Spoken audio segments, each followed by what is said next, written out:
بسم الله الرحمن الرحيم.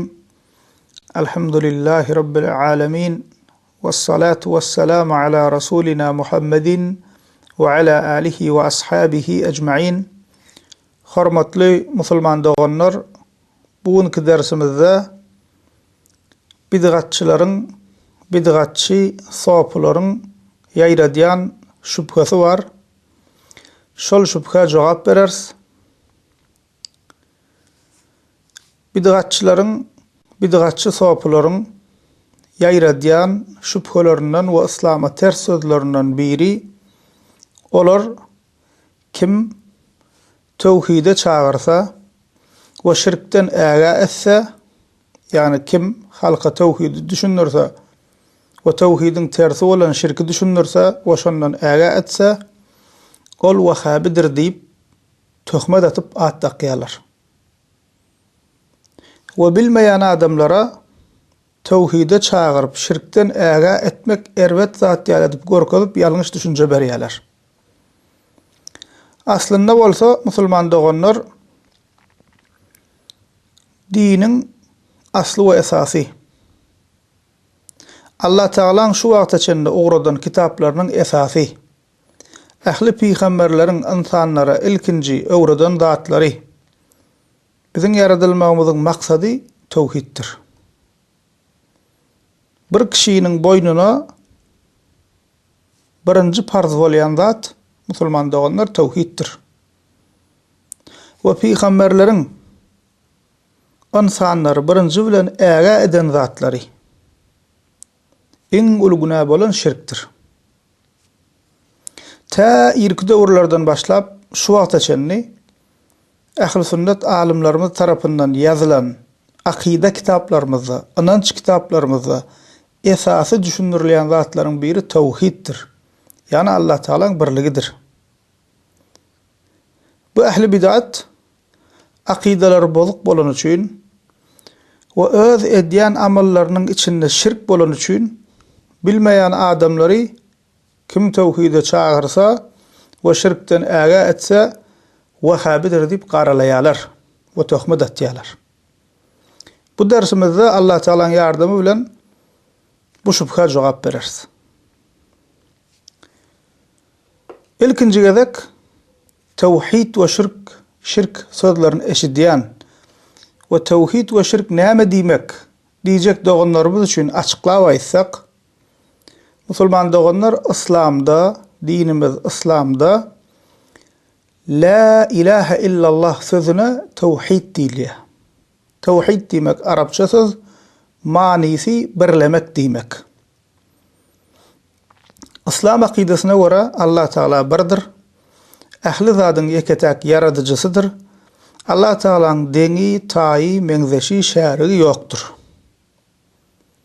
Tawhid sözüň, yani la ilahe illallah sözüniň düşündirişi we manysy we manisyny dogry bilmeli we tawhide ters zatlary bilip şolardan uzak durmaly.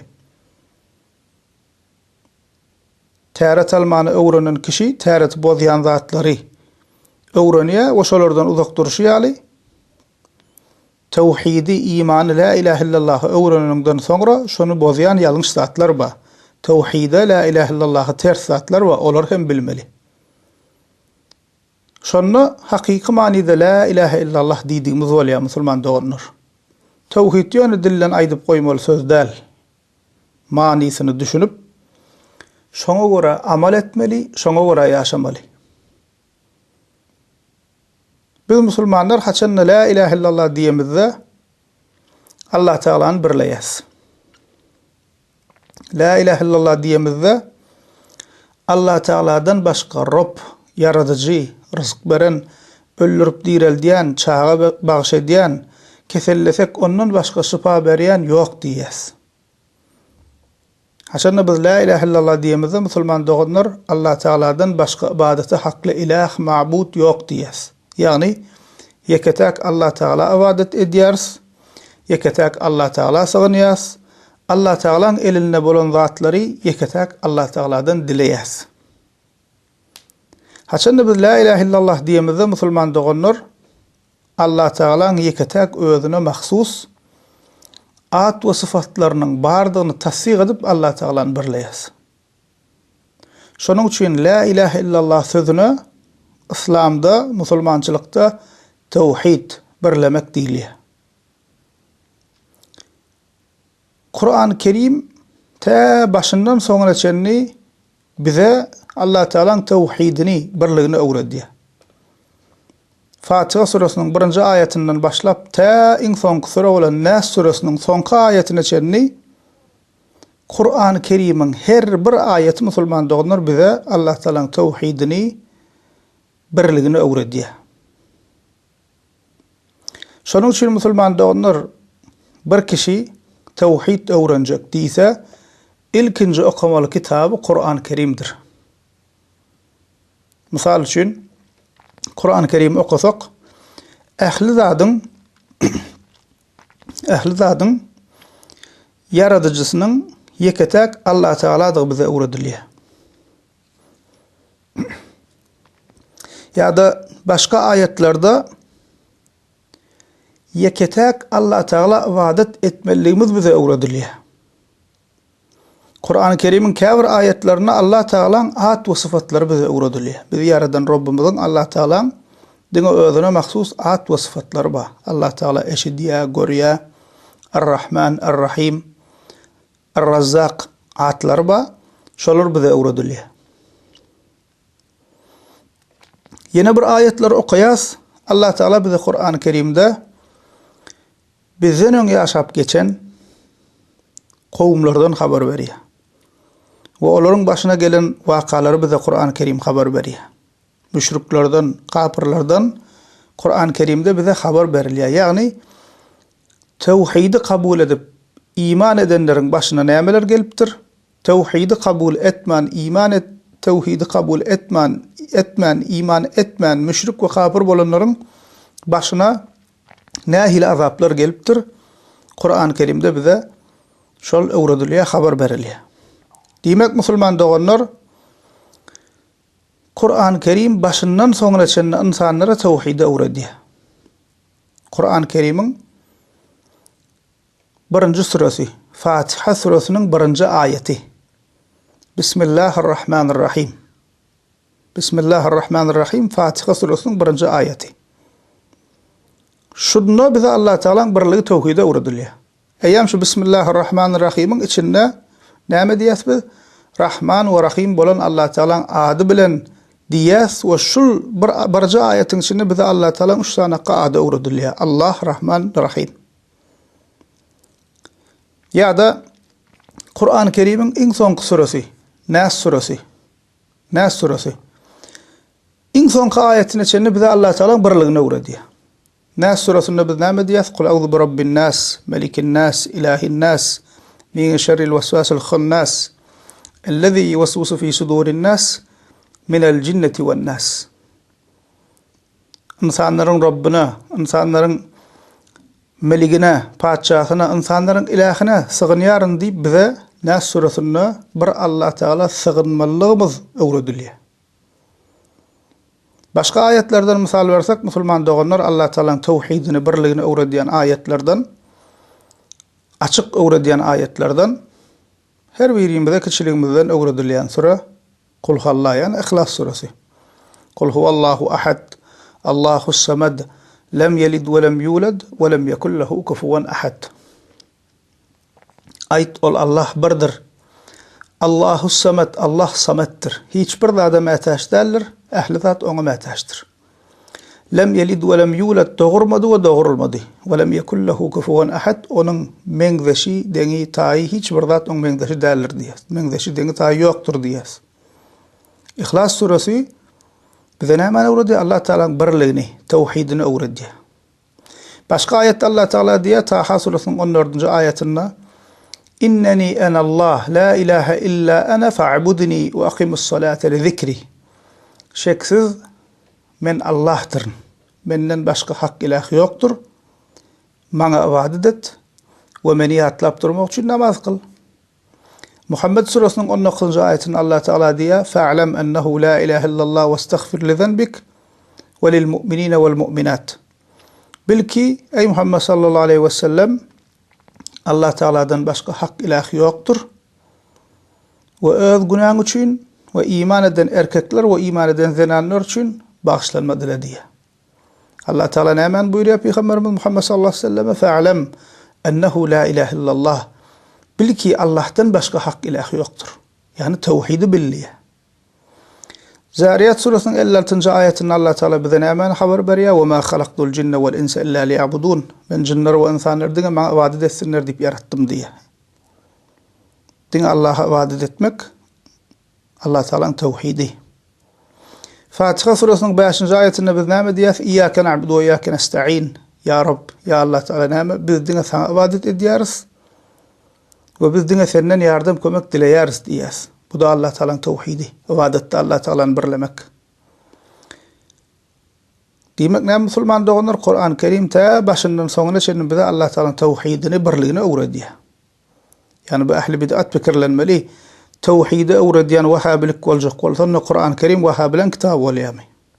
Çünkü tevhidi öğretiyen Kur'an-ı Kerim bize öğretiyor. Tevhidi öğretiyen birinci kitap Kur'an-ı Kerim. Ondan sonra Peygamberimiz sallallahu aleyhi ve sellemin bu barada kan hadisler var. Tevhidin ahmiyeti barada, kelime-i tevhid aydıp durmak barada, manisini bilmek barada kan hadisler var. Misal için İmam Ahmed Ebu Hureyre radıyallahu anh'tan gelen hadisinde Peygamberimiz sallallahu aleyhi ve sellem diye ceddidu imanakum.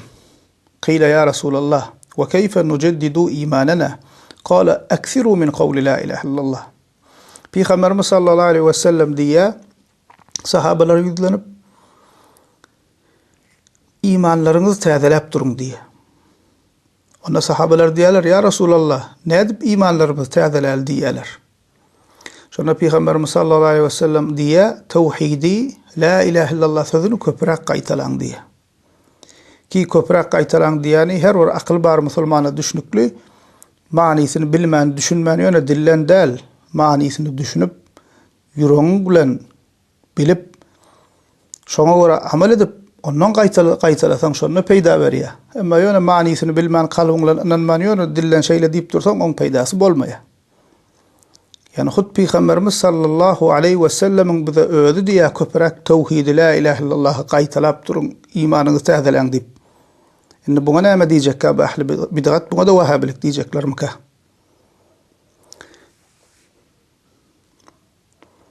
Alimlerimizin Müslüman doğanlar akide kitaplarının misal versek İmam Ebu Hanife rahimahullah'ın Fıkhul Ekber'inin misal verelim. Kitabın başı ne deyip başlaya? İ'tikat barada, inanç barada yazan kitabının başı şu sözlerle başlaya. Asl-ı tevhidi ve ma yasihhul i'tikadu aleyh. Diye ki Ebu Hanife rahmetullahi aleyh.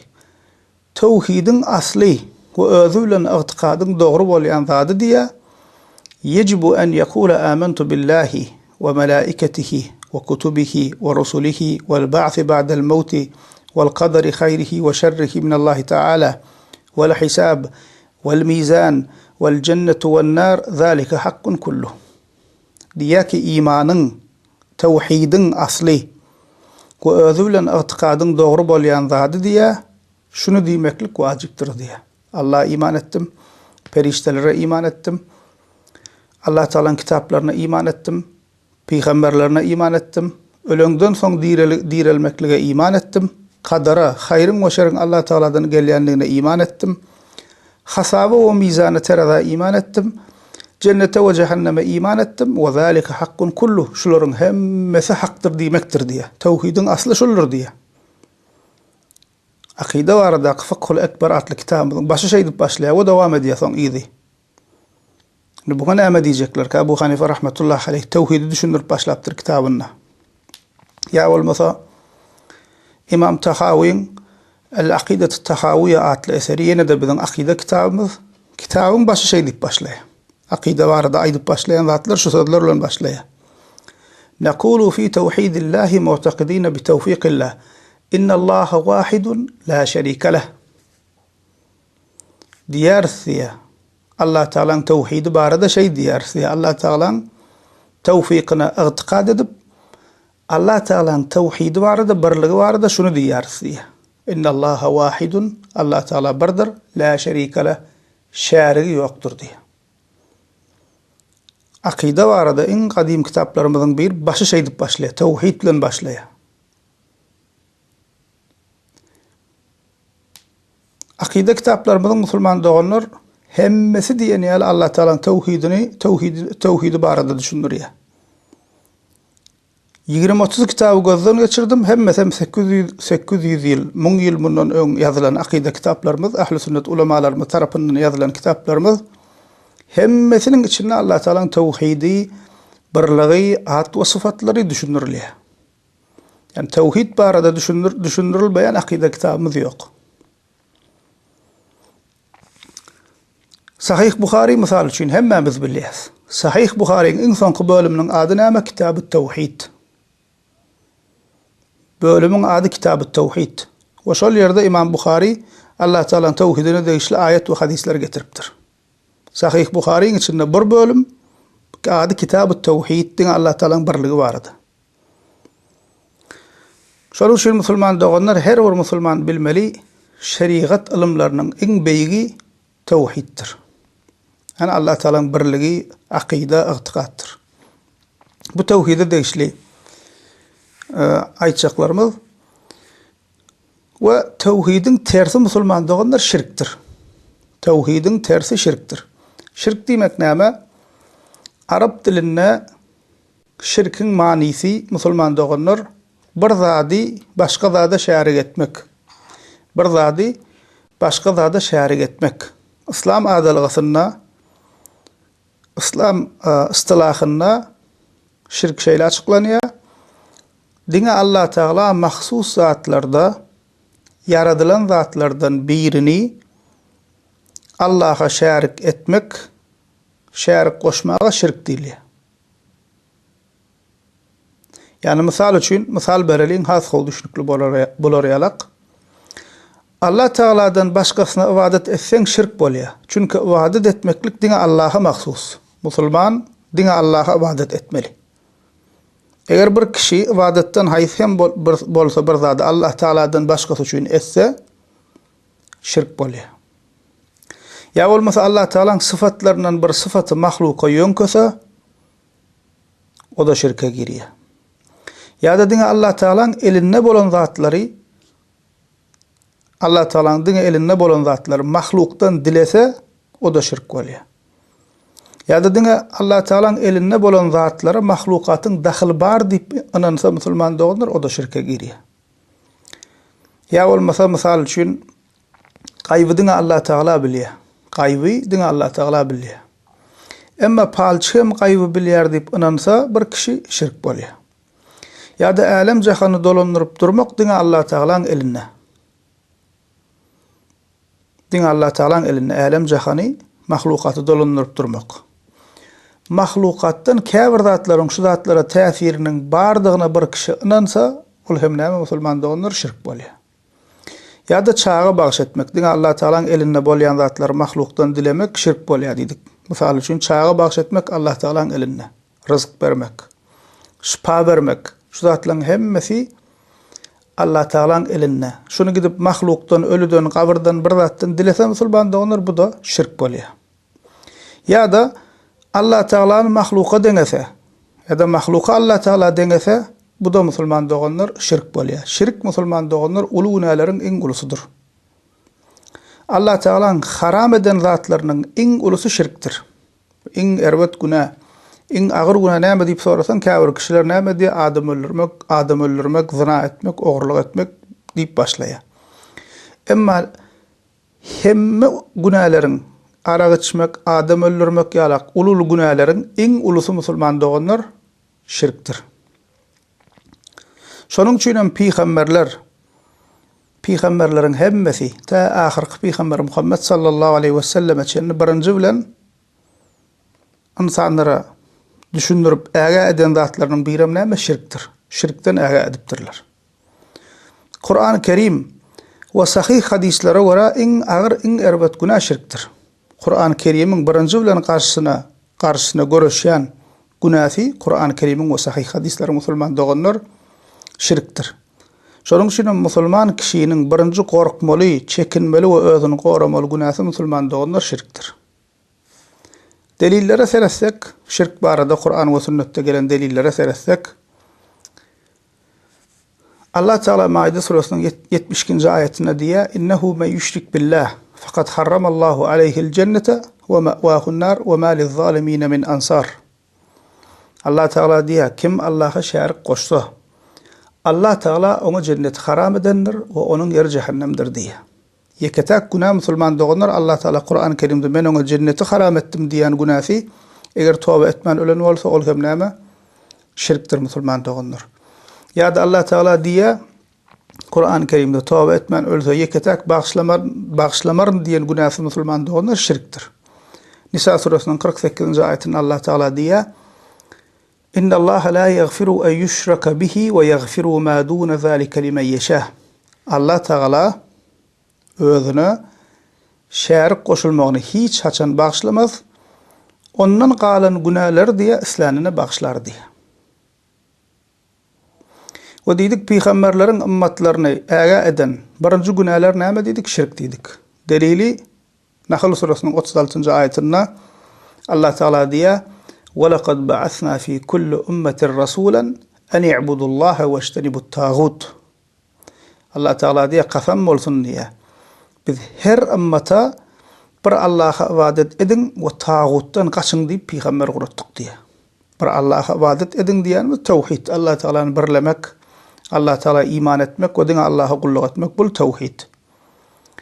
Ve uzak durun ve kaçın diyen zatlar näme peygamberlerin ve tağuttan kaçın diye. Tağut näme? Allah'tan başka insanların Allah Teala'dan gayrı insanların ilahlaştırıp, hudaylaştırıp, ibadet edip şirk koşan zatların hemmesi tağut. Kasam bolsun biz her ümmete bir Allah'a ibadet edin ve tağutlardan kaçın deyip peygamber uğrattık deyip Allah Teala aydiye. Ya olmasa musulman doğanlar Luqman suresi 13. ayet. Luqman aleyhisselam oğluna nasihat ediyor. Ve Allah Teala Luqman aleyhisselamın oğluna nasihati biz için Kur'an-ı Kerim'de eden nasihatı biz için Kur'an-ı Kerim'de haber veriyor. Ve biz şunu ta Kur'an-ı Kerim indirlenden beri musulmanlar şu vaat için okuyup dururlar ve bunun son kıyamet için hem okuyup duracak şu ayetler. Allah Teala şunun öğütünü nasihatını bize haber veriptir Kur'an-ı Kerim'inde. Şu nasihatın başı näme deyip başlaya? Birinci öğütü ve nasihatı näme? Luqman aleyhisselamın oğluna ve iz qala Luqmanu libnihi ve huve ya'izuhu ya bunayya la tuşrik billah inne'ş-şirke lezulmun azim. Luqman aleyhisselam näme diye? Ve Luqman oğluna nasihat edip şeýle diýdi: Ey oğulcuğum, Allah'a şerik koşma, şirk en ulu zulümdür diye. Birinci nasihat şul. Birinci bilen ogurluk etme, ahlaklı ol, arak içme, zina etme diyen ok. Birinci bilen näme diye? Ey oğulcuğum, Allah'a şerik koşma diye. Birinci tavşyryk şul. Peygamberimiz sallallahu aleyhi ve sellem'in hadislerinden misal bersek, musulman doğunlar. Bukhari Müslim'de gelen hadisinde Peygamberimiz sallallahu aleyhi ve sellem diye Ela ukhbirukum bi ekberil kebair. Qalu bela ya Resulallah. Qala el-işraku billah ve uququl valideyn. Peygamberimiz sallallahu aleyhi ve sellem üç göze qaytarap şeýle diye sahabalara. Size ulunalaryň ulusunu habar bereýin mi? Ona sahabalar diýerler, "Hawa ya Resulallah" diýerler. Ona Peygamber sallallahu aleyhi ve sellem diye Allah'a şerik koşmak ve ene ataňa itaatsyzlyk diye. Ene ataň diýenini etmezlik diýip aýdy. Yine de Bukhari ve Müslim'de geliyor. İbn Mesud radıyallahu anh'tan gelip sahaba diye Peygamberimiz sallallahu aleyhi ve selleme "Eyyu zenbu a'zam" deyip aydiye soraya. Onda Peygamber sallallahu aleyhi ve sellem diye "En tec'ale lillahi nidden ve huve halakakak" diye sahaba Allah Teala'nın katına Peygamberimiz öğrenip Allah Teala'nın katına en ulu günah haysidir deyip soradım diye. Onda Peygamberimiz sallallahu aleyhi ve sellem näme diye seni yaradan Allah'ına şerik koşmak deyip aydı. İmam Ahmed'de geliyor bir sahaba Peygamber sallallahu aleyhi ve sellem'den öğüt nasihat sorap geliyor. أن معاذ بن جبل أراد السفر فقال يا رسول الله أوصني، قال اعبد الله ولا تشرك به شيئا. معاذ بن جبل صحابة رضي الله عنه يولوشلو يتشكوليا وفي خمر صلى الله عليه وسلم يعني قال يا رسول الله ما النسيخة دتيا أوتور وسيت اتيا في خمر صلى الله عليه وسلم نامديا الله وعدت وأنا هيج برضه شهر قوش ما شركة ترمديها إن أهل بدعة شتايد فكر لن ملا هاتشن مثل ما نرى توحيد أو ردب شركتن آغا إدلنا بلورنامة ديالر وحابذات تيب آتاق يالر ده في خمر صلى الله عليه وسلم الصحابة أوتور يا نسيخة إديا بر الله وعدت والله شرك قوشاي ما دي بتابشريها أنا مثل ما عنده غنر يا والمثل الترمذي ده قال يا حديثة أنس بن مالك تن قدسي حديثة في خمر صلى الله عليه وسلم الله تعالى شيء دينني خبر وريا الله تعالى ديا يا ابن آدم إنك لو أتيتني بقراب الأرض خطايا ثم لقيتني لا تشرك بي شيئا لأتيتك بقرابها مغفرة. الله تعالى ديا أي آدم أغلديا yer dolusu günah bilen karşıma gelsen de eğer şirk koşmadık bolsaň diye men seni yer dolusu bağışlanma bilen karşılaryn dip aýdy Allah Taala. Ulugunalar atly kitaplarymyz we musulman doganlar şol kitaplarda ulugunalar düşündirilýär. Şol kitaplaryň hemmesinde birinji bilen düşündirilýän uluguna şirkdir. Giňişleýin düşündirip geçilýär. Bu aýdanlarymyz musulman doganlar tawhidi öwrenmeň ähmiýeti barada we şirk diýilen günahdan gorkup çekinmek barada diňe deňizde damja. Bu meselede kän ayet we hadisler we kän kitaplar we. Emma bu bidgatçy soplar kör, ker, güňýaly bolup Allah Taala'dan gorkman tawhidi öwredip şirkden äga edýän musulmanlara näme diýerler? Wahhabi diýip atdaqýarlar. Ve näme diýerler? O musulmanlar tawhidi şirki bilýärler. Ona aýdyp durmak näme gerek diýerler. Bunu sorun, näme diýerler? Musulmanlar tawhidi şeýle de bilýärler. Hawa şirken bilýärler. Ona aýdyp durmak näme gerek diýerler. Hakykatda bolsa musulman doganlar bularyň diýäniniň tersi. Misal üçin musulmanlaryň içinde kelimeti tawhidi bilmeýän köp kişiler bar. Eşhedü en la ilahe illallah we eşhedü enne Muhammeden abduhu we rasuluhu sözüni bilmeýän köp kişiler bar. Kelimeti tawhidi bilse, la ilahe illallah bilse, manysyny dogry bilýänleriň sany az. Çurt kesik şanykda wany alyp manysyny aýdyp bilýän az. 40-50 ýaşynda yaş kiçi, yaş uly näçe insanlar gördük, kelimeň çowurup bilýänmi diýsen bilmeýär. La ilahe illallah Muhammedur Rasulullah sözüni bilmeýär. Manysy aňyrda dursun, özüni bilmeýär. Emma musulmanyň boynuna birinji farz şol. Emma bular näme diýip çykyp näme etjek öwredip musulman şeýlede tawhidi bilýär. Bilmeýän kan. Şirkem şeýle şirk diýilen günahny tanap şirkden korkmayanlıklar üçün musulmanların arasında şirki amallar ve sözler giňden ýaýran. Misal üçün palçylyk ýokmy biziň içimizde? Jadygoýluk ýaýran. Doga ýazyp berýän, näme edip berýänli bir-birine jady edip berýän insanlar. Ýa bolmasa goroskoplara inanmak, batyl ırımlar, itulady, garga gyrdy, öňümden garap geçdi diýip berýän näme? Köp insanlar var şol batyl ırımlara inanýarlar. Ya olmasa şah alaca şuna meňzeşatlar dakynmak. Musulmanlaryň arasynda giňden ýaýran. Ölüleri kömege çağırmak. Ay yetişe plan pirim. Da medet bere plan şeyhim diýip ýören ençeme kişiler var. Ve şuna meňzeş kän şirki sözler we amallar musulman doganlar biziň musulmanlaryň arasynda giňden ýaýran. Diýmek musulmanlar hemişe tawhidi we şirki öwrenip ýatladyp durmaga mätäç. Tawhid bilen ýaşamak musulman doganlar aýry mesele we tawhidli ölmek aýry mesele. İnsan soňky demine imansyz, tawhidsiz gidip biler. Şeytan boşduranok. Şonuň üçin hemişe tawhidi öwrenip, ýatlap, gaýtalap durmaly musulman doganlar, imanymyz täzelep durmaly. O şirkem şeýle musulman şirkden gorkmaly. Şirkden gorkmaly. Peygamberimiz sallallahu aleyhi ve sellem İmam Ahmed'de bu Musa el-Eş'ari'den gelen hadisinde bize şu dogany öwredi. Allahümme inni a'udhu bika en uşrike bika ve ana a'lem ve estağfiruka lima la a'lem. Ya Allah, bilip sana şirk koşmaktan sana sığınýaryn diýip Peygamberimiz bize dilek etmek öwredi. Ya Allah, bilip durup sana şirk koşmaktan sana sığınýaryn. Bilmeýän zatlarym üçin hem senden bagyşlanma dileýäryn diýe. Indi biz şu hadisi musulmanlara öwretsek, Peygamberimiz sallallahu aleyhi ve sellem'in öwredişi ýaly musulmanlar şirkden gorkup ine şu dilege etmeli Peygamberimiz öwredipdir diýsek, bir musulman şu hadisi okap Wahhabi bolýarmy? Şul aýdylanlardan belli boldy ki musulman doganlar kim tawhide çağırıp şirkten äge edýän musulmanlara Wahhabi diýip at takýan bolsa, şol kişi Kur'an we sünneti dil uzadýan kişidir.